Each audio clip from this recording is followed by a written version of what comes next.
What Ripple is doing with XRP is bigger than Swift. And you don't have to take this from me. I'm going to play a clip from an executive at Ripple who's really breaking this down.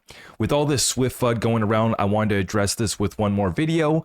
And I also wanted to tackle what could be maybe some jealousy, envy, a little bit of FOMO that our community might have when looking at Bitcoin hitting a new all-time high up at 125,000. Projects like BNB hitting a new all-time high up above $1,100, and here we are holding our $3 XRP. But did you really miss out? We're going to break that down here in today's video. Getting started here, shout out to Bitcoin, reaching a market cap of 2.5 trillion or 23.8 trillion less than gold. Still a ways to go to catch up to God's money. In other words, gold is currently 10.5 times larger than Bitcoin. So even if Bitcoin did hit $1 million and gold was unchanged, Bitcoin would still only be 75% of the size of gold. We are still early, but the problem with that statement, from Kabesi letter that we're still early is that we're also still early in the fundamental rally taking place in gold. I still think that you're going to see gold go to much higher prices as well. So it's going to be fun to watch, God's money, historical store of value going back thousands of years versus digital gold, Bitcoin, and can it play catch up? More on that to follow. Now, Eric Trump responding to Patrick Bet David asking him about XRP Ripple. Take a listen in on this, and I'm going to add some comments. How do you feel about Doge? How do you feel about XRP Ripple? How do you feel about, Ethereum? Where are you with the other three? Know all of them extremely well. Know Brad very well at XRP, and he's done a great job. Know Ethereum very well. I'm one of the guys who was early on this year saying buy Ethereum as it's crashing, and Ethereum's come ripping back. I mean, I'm a big fan of Bitcoin. I'm a big fan of Ethereum. Bitcoin is digital gold. Ethereum is definitely the oil by which all financial systems are going to run on, and they've done tremendously well. And I think honestly, cryptocurrency, all the altcoins, I think are going to do well as Bitcoin rips. Those are going to follow. How do you? The entire system's going to run on Ethereum? I don't think so. Not so fast. And even if you did buy the dip like Eric Trump talked about, you would be up. You'd be up a little bit on your Ethereum, but not as much as XRP. Not as much as you could be even with Bitcoin. That's right. Let's go to Ethereum, and I'll show you on the chart what I'm referencing. If you look back here, I've been measuring since the November 2024 election. But then I went one step further and I measured since the depths of the bear market. Now, yesterday I did a video and I compared XRP to Bitcoin and BNB. I didn't mention Ethereum, but we're going to do that here real quick. So Eric Trump mentioned buy the dip. And yeah, sure, you would be up on your Ethereum if you did. But only about 89% if you bought right before the election. And if you bought during the depths of the bear market in June of 2022 or later that year, you would be up only 407%. At today's price.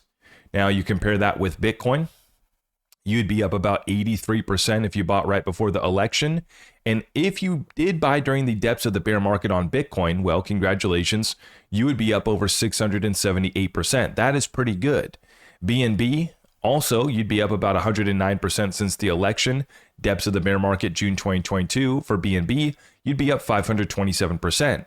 Which sounds fantastic until you compare it with XRP, which is up 504% since the election and up 900% if you bought during the depths of the bear market. Now, in yesterday's video, a couple of people commented and they said, well, you're cherry picking. If you bought, the top in 2018, you'd be down. Well, first off, the top didn't come in 2018. The top has now been set at $3.66 in July of 2025. When you look, that was the kimchi premium, South Korean exchanges, there's a distortion. And so XRP went up to $3.84, but nobody actually bought or sold at that level. And it did not last that long up there.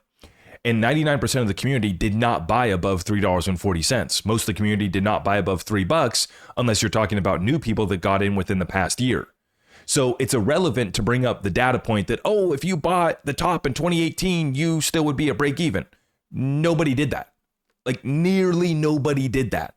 I can't find anybody that bought the top of 2018 and then also didn't dollar cost average during the depths of the bear market and during lower opportunities. So even the people that did buy the top of 2018 dollar cost averaged in, and now their average price and entry is much lower than $3.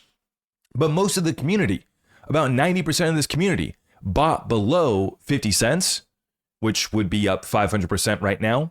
And you could have done that all the way up until October, November of last year, right before the election. You could have bought 49-cent XRP and be up 500%.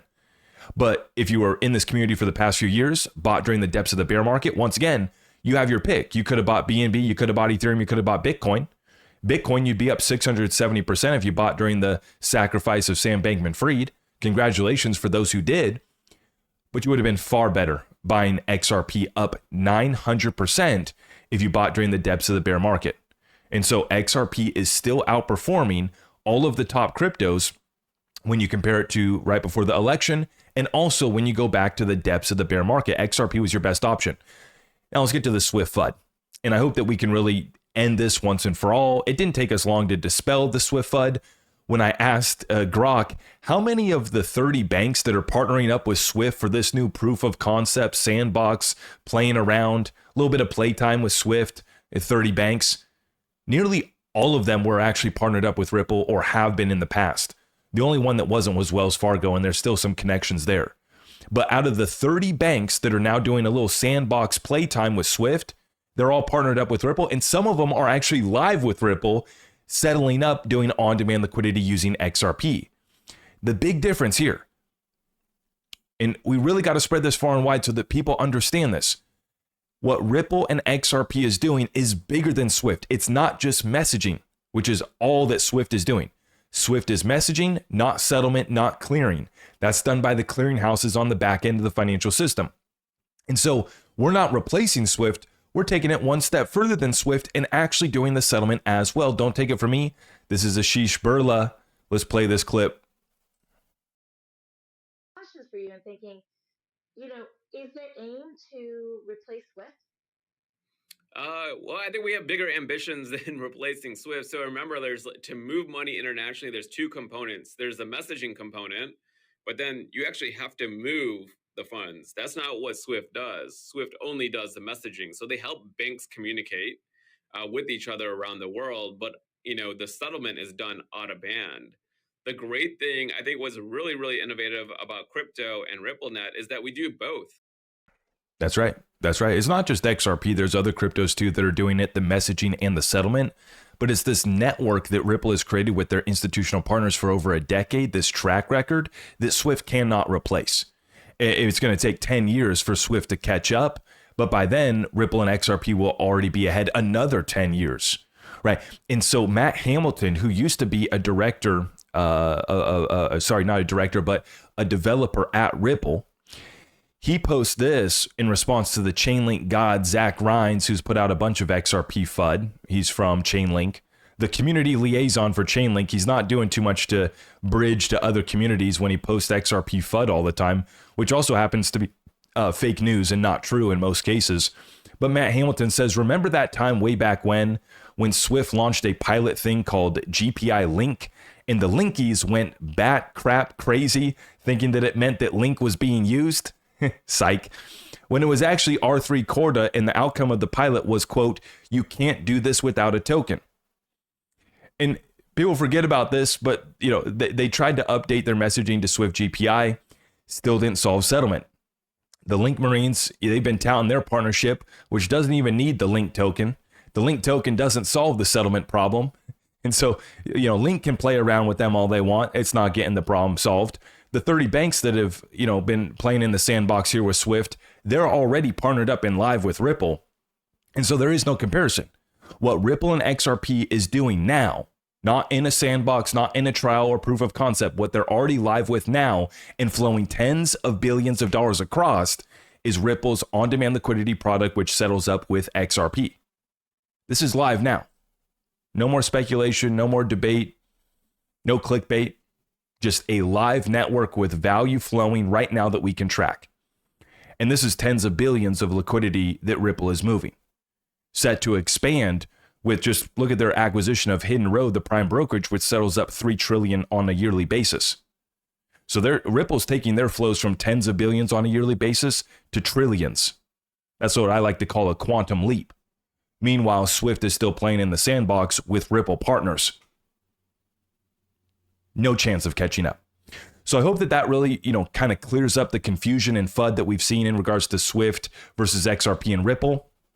And before we sign out for today's video, I do want to give a quick note here and shout out to our sponsor, iTrust Capital. I retweeted them and I said, happy to have partnered with iTrust Capital for helping Americans bridge their retirement accounts over to crypto IRAs.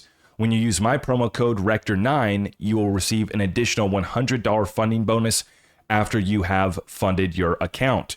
Now, real quick, for those of you guys that have a retirement account or a 401k, you can fund your account by rolling over an old employer plan. You can contribute through ACH or transfer an existing IRA. They have many different options.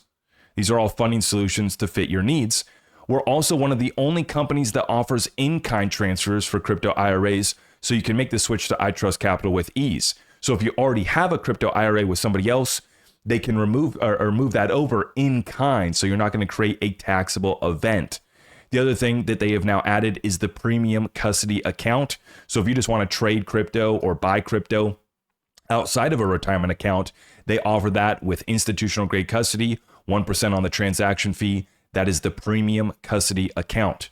So whether you want the crypto IRA product, which also does sell precious metals, so you can buy and trade gold and silver in that account as well. And then they also have the premium custody account. So take advantage of that, linked up at the top of the description. Use my promo code RECTOR9 to get that additional $100 funding bonus. And if you guys appreciate the content that we're putting out on a daily basis, please help us out by liking our content, sharing it out far and wide, and everything is at my website, zachrector.com. God bless you all. I am your host, Zach Rector. I really appreciate all of the love and support. If you want to support the channel, just remember that you can start by smashing that thumbs up for me, sharing this content far and wide, and everything else is at my website.